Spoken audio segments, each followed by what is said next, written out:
Yep.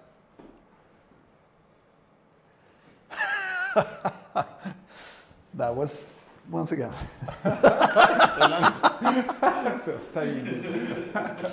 Oh.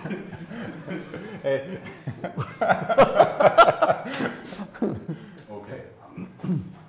Song. Hi folks, Champagne Friday again? Yes, but we are cheating a little bit. It's actually not Friday. It's a Friday when you first see this, but it's a Monday morning, and a very special Monday morning. It's connected to Saint Vincent, and Saint Vincent is the most important day for the growers of Champagne. It's the saint of Champagne that takes care of all the harvest and all the work, everything you do in Champagne, and it's a beautiful festive season. My strongest experience of Saint Vincent happened in 2019. I was invited for a big lunch, 5 hours lunch with Salon in Le Mesnil. After that, one of the strongest parties are made in Palais de Festival in Le Mesnil, and I was there drinking Blanc de Blancs. When I left, a girl comes running and say, "I know who you are, but do you like Pinot Noir as well?" Yes. What do you think about Bollinger? It's one of the best. I have a friend. It's this guy. The official, it's been for a long time, but now it's official. It's the new chef de cave of Bollinger. What's your name? We don't know. Denis. Denis Bonnet. I remember my name. Yeah, very good. First okay on that one. So we come to this room. It was the first time. I've been to Bollinger so many times, but I've never been in this room.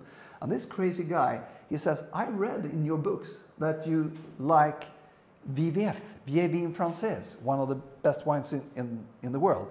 And we have two. We had it 2010 and 96. And we're sitting here and we were so amazed. It's one of my biggest wine moments in my life, because it was meeting you, and it was coming back to one of my favorite champagnes of all time, and the moment connected to this.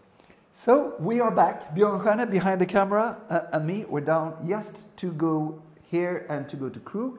So we're making the two best oak fermented Pinot Noir based champagnes in the world in the same day.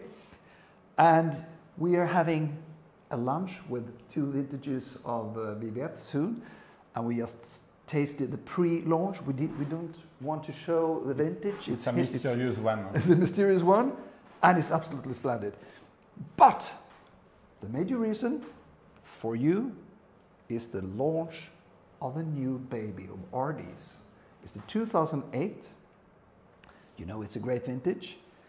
And my impressions was very fast and direct, and I gave emotional comments based on the simple fact that it tasted almost exactly like the RD79 did when I was here, when it was launched back in '89.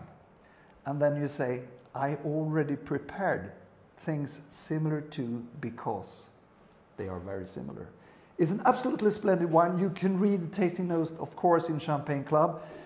But before you do that and get more thirsty and buy everything you are able to do, is to listen to Denis and his explanation of this fantastic wine.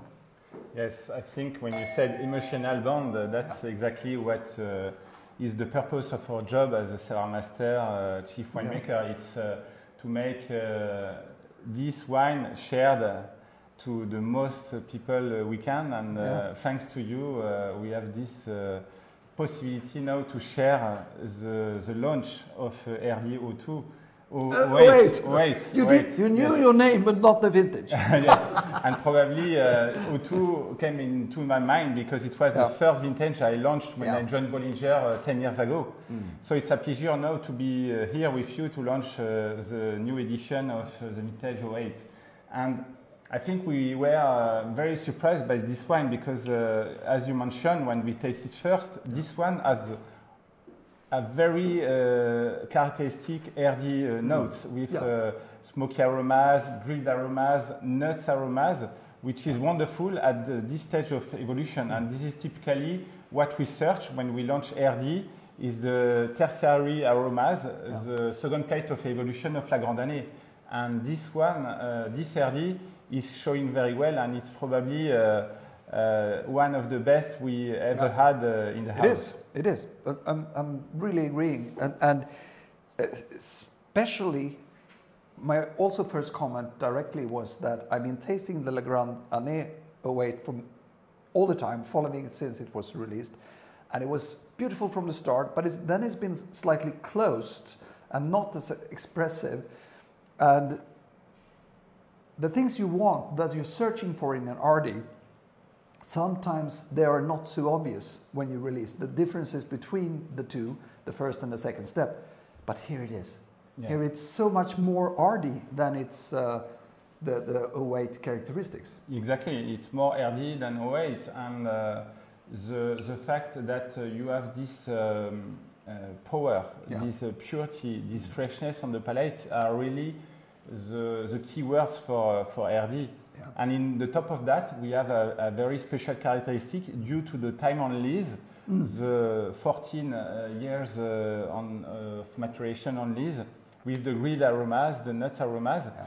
And you can obtain this profile only with a natural cork. I mean, all the RDs are aged. The time is also another key word. And the fact that all RDs are aged under a natural cork, it's key to understand this wine and the very special characteristic of RD. Can you tell our fans, because we very often speak about that Bollinger is oxidative style, which is true in the barrels, but it's reductive with a... Exactly. Later on, one of the secrets of Bollinger, and especially RD, is the long time on the barrels, because we ferment, but also we grow the wine in barrels. We have minimum 6 months in contact with the wood after the fermentation. And during this time, during this grow in barrel, we have the natural phenomena of macro-oxygenation, and this oxygenation will prepare the wine to age over normal time. And then we have a reductive evolution, because after the bottling process, we put a cork maintained with a metallic cap. And for a long time, the people said that the cork will let the oxygen enter into the bottle. Yeah. But now we know it's false, and that's with the new measure we did at Bollinger, we know that very few oxygen can enter into the bottle. Yeah. So we have a very reductive evolution. Yeah. And this reductive evolution is key to understand the complexity of this wine, because after an oxidative fermentation, we have a reductive evolution. And that's why you get very special notes like grilled aromas. Yeah. You can get them only if you have a reductive evolution with an oxidative vinification. You see, that's the technical part. And the best thing with my friend Denis is that he's a technician, but he's more than that. He's a wine lover, and he's a sensualist who understands the importance of the interaction between people, the wine, and nature. So, cheers to the RD 08.